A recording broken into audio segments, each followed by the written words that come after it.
don't think we're ever going to see Steve Kerr without Steph Curry, at least out here. And even if we do, the answer is yes.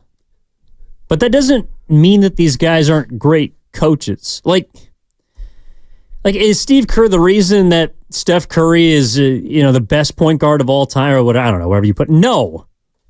But he certainly helped. Is Tom Brady a 7-time Super Bowl champion without Bill Belichick? No. Does he probably win a few? Yeah. Like, coaches are, to me, I look at head coaches as ancillary pieces to the greatness of players. Like, they're brought in, Steve Kerr was brought in to help Steph Curry get to the next level. He did that. Curry was an all-star before Kerr got there. Who knows, he might have been MVP the next season without him. I don't know if they win 73 games. I don't know if they run 4 championships off without Steve Kerr. You know what I'm saying? Yes, I do know what you're saying. I know exactly what you're saying. Like, Bill Belichick is still an all-time head coach. I don't like that people hold it against Steve Kerr because he's never developed or he hasn't developed young players as well as other coaches, when we know that we're smack dab in the middle of a dynasty, and that's just not the way it works, and it's not the way the team's been built, and it's not their philosophy. To me, it feels like the philosophy of the Warriors is starting to change a little bit. They're slowly but surely realizing they've got to come off their core guys. They're champions. It doesn't happen all at once and you snap your fingers and all of a sudden 3 guys aren't on the team. It happens by Looney not starting anymore and not being in the rotation. It happens by Klay Thompson struggling a little bit and now you move him to a 6-man role. Like, that's how it happens. It happens when Wiggins is underperforming and Jonathan Kuminga can step up and improve his game. But the one thing I do think's interesting, and I would ask this to the people who think Jonathan Kuminga is, ready right now or is the big boy of the future. Then why, if you really think Kuminga's that good now, why would you go out and get a big boy number? Like, to me, the reason I would, in theory, trade Wiggins, Klay, Draymond, whoever, outside Kuminga, to get a big boy is because then you get a big boy here next to Curry, and I don't care if Curry's the 1 and the big boy's the 2, or the big boy's the 1 and Curry's the 2, but the real thing it does is it pushes Kuminga to a 3 in terms of the pecking order, and at that point I'd be willing to say, you know what? Now you may have something, even at this age. But nobody, I don't think there's anybody out there that thinks if Kuminga and Curry are your best 2 players right now, and for the next couple years, they're going anywhere. It's not no fault of Kuminga's, but he's just not where they need. No, I shouldn't say that, because when I say he's not where they need him to be, it makes it sound like he has underachieved, and he has not underachieved. But the nature of drafting Jonathan Kuminga, when they did, with the experience he had, you better be willing to wait long enough to get the guy his second contract, because that's when he's going to be the finished product in 4 years. Well, that's why I don't think that they can trade him this offseason or should trade him. No. That also probably means you're not going to be able to get a large piece without involving him in a deal. That's why they couldn't get anyone or didn't want to get anyone at the deadline. Like, they had offers out there. They had ways to go and get a more finished or ready-made product. They had player-to-player deals on the table. They chose not to do that because they didn't want to give up, I think, of what they're finally starting to reap, which is the benefits of their youth. Like, they're finally starting to get breakthrough performances from Kuminga. The last 26 games, he's averaged 20 points and 6 rebounds on 54% shooting. That's not nothing. Now, I know there's more 20-point-per-game scores in the NBA than ever, but Kuminga's 21 years old, and this is, to me, the first season where it feels like he believes with confidence that he's not going anywhere in terms of the starting lineup. Like, he's got his spot. He's secured his place in the pecking order. I want to see what he can do with a full season of that, or the full off season of that, knowing where he stands in the minds of the Golden State Warriors. Exactly. And, here's the other thing about Kuminga. Just like Brock Purdy, at some point he's probably going to get paid. And if Jonathan Kuminga signs a $35 million a year per year contract, guess who he is at that point? He's Jordan Poole. And then he gets looked at differently. He's going to have more responsibility. It's different when you're under your rookie contract. Sammy G on the YouTube chat. Kerr finally has some young talent. Bob Myers been giving him a slew of garbage for years. Can we acknowledge at least that Bob Myers had most of his picks deep in the draft?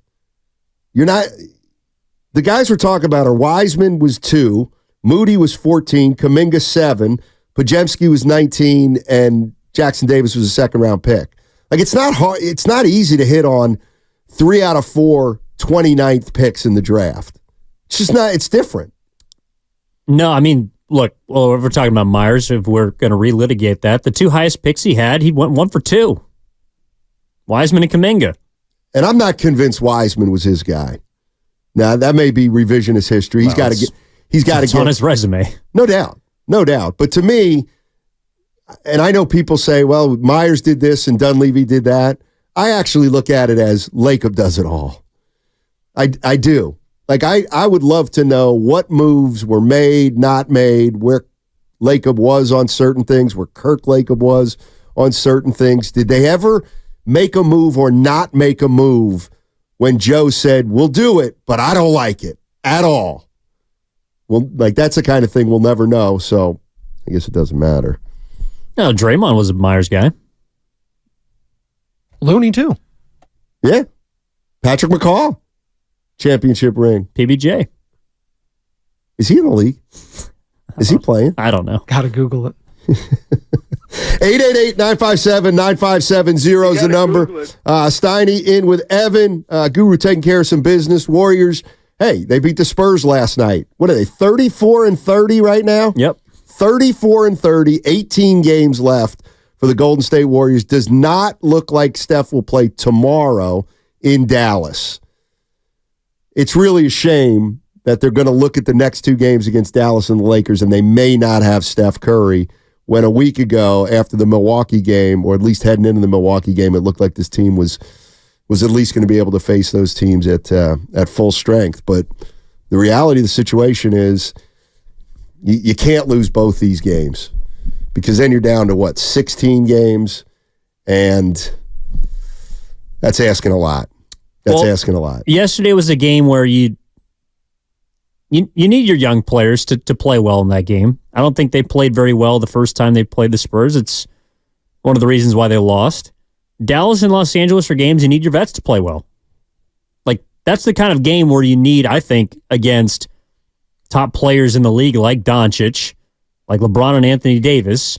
Like, you need Draymond Green to play well in those games. Draymond has not played very well the last 2 games. And I don't know if he's saving himself or maybe he's running into a wall.